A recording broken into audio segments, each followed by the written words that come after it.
जय श्री कृष्णा। महाराज जी, लोग बहुत से उत्सुक रहते हैं कि पुनर्जन्म क्या है।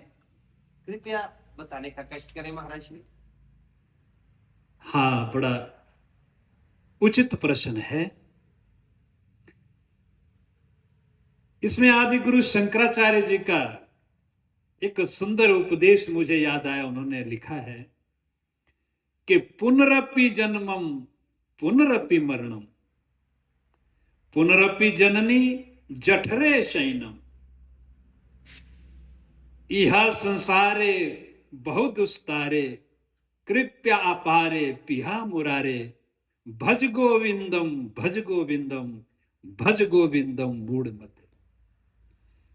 कि ये प्रमाणिक हमारे वेदों का है। 4 वेदों में भी ये उल्लेख है कि जीव एक बार जन्म लेने के बाद फिर से जन्म लेता है, उसको पुनर्जन्म कहते हैं। महाराज श्री, क्या मरने के बाद मनुष्य दोबारा जन्म लेता है?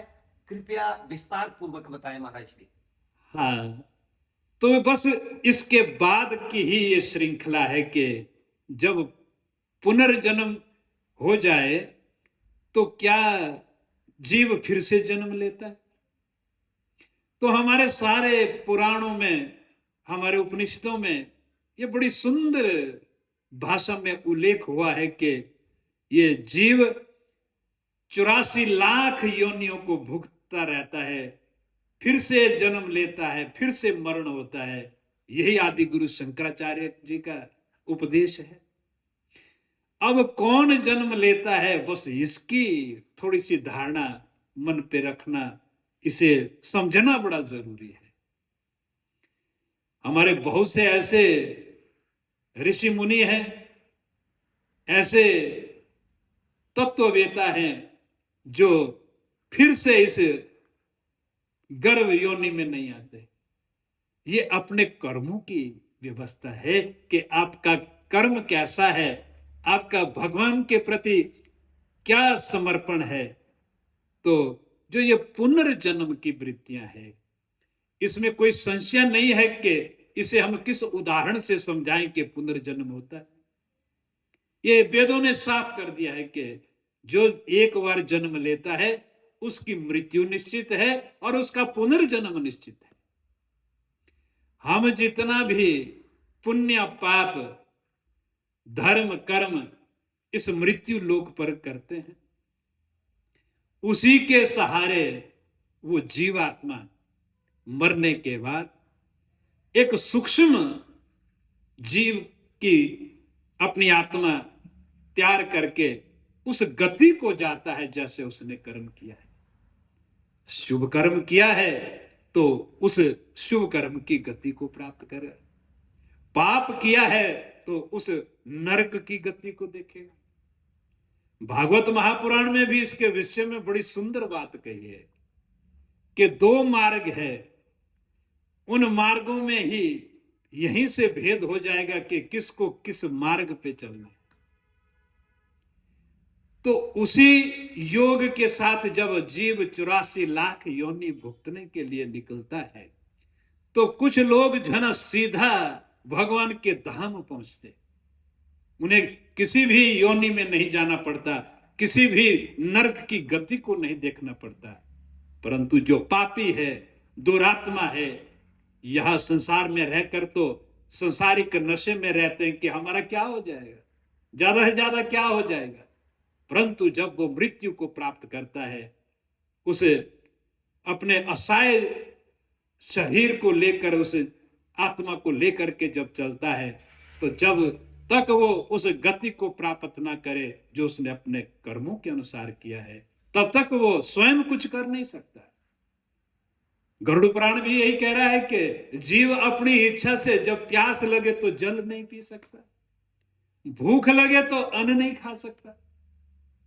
तो ये वो परिस्थिति है जब वो इस सदेह को छोड़ करके सूक्ष्म रूप धारण करके सूक्ष्म जीवात्मा उस शरीर को लेकर के सूक्ष्म शरीर लेकर जब अपने योग को वह ढूंढता है तो वो कई सुख भी प्राप्त करता है, दुख भी प्राप्त करता है। इसलिए हमारा संदेश है अपने श्रोताओं को, जो आपने प्रश्न किया कि बड़ी जिज्ञासा है लोगों के मन में, महाराज क्या पुनर्जन्म होता है? निश्चित तौर पर होता है। इसके लिए हमारी जिम्मेवारी है। हम अपने जिम्मेवारी से कह रहे हैं कि निश्चित तौर पर जो है ना, जीवात्मा का जो है निश्चित पुनर्जन्म होता है, और उस पुनर्जन्म की आगे की क्या विस्तारित व्यवस्थाएं हैं वे उसके कर्मों पर निर्भर करती हैं। और बहुत से लोगों ने आपकी तरह ये भी प्रश्न किया, क्या महाराज एक मनुष्य योनि में जीव मृत्यु को प्राप्त हो जाए, क्या फिर से मनुष्य बनता है? तो ये भी निश्चित नहीं। ये भी पूछा, क्या महाराज वो अपने कुल में ही वापिस आ जाता है, वही जन्म लेता है? ये भी निश्चित नहीं है।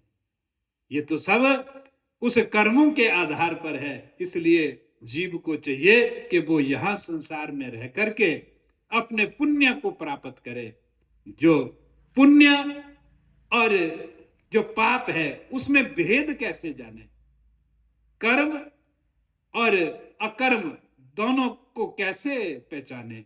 तो इसके लिए हमारी जो सनातन व्यवस्था है उसमें जो है ना, हमारा जो ये वेद एक कॉन्स्टिट्यूशन है, ये संविधान है। वेद में जो लिखा है तुम्हें ये करना है वो पुण्य है, जिसमें वेद ने मना किया है वो पाप है। बस केवल इसी के सहारे तुम जो है ना, अगर अपनी इस भूमिका को संसार से लेकर चलें तो निश्चित तौर पर जो है ना, आप कभी दूसरी बार गर्भ में नहीं आ सकते। अगर आप उस नियम के अनुसार चलते हैं, अगर आप उस नियम को लालच की वजह से, झूठ की वजह से, किसी परहेज की वजह से उसे छोड़ करके अपने निर्वाह आत्मा की, अपने शरीर के निर्वाह के लिए, अपने परिवार के निर्वाह के लिए उस दुष्कर्म को करते हैं, तो ये 84 लाख योनियों में घूमता हुआ वो जीव फिर ना जाने कितने हजारों वर्षों के बाद फिर से माता के गर्भ में जन्म लेकर के मानव बनता है। ऐसा पुराणों में बड़ा सुंदर उल्लेख है।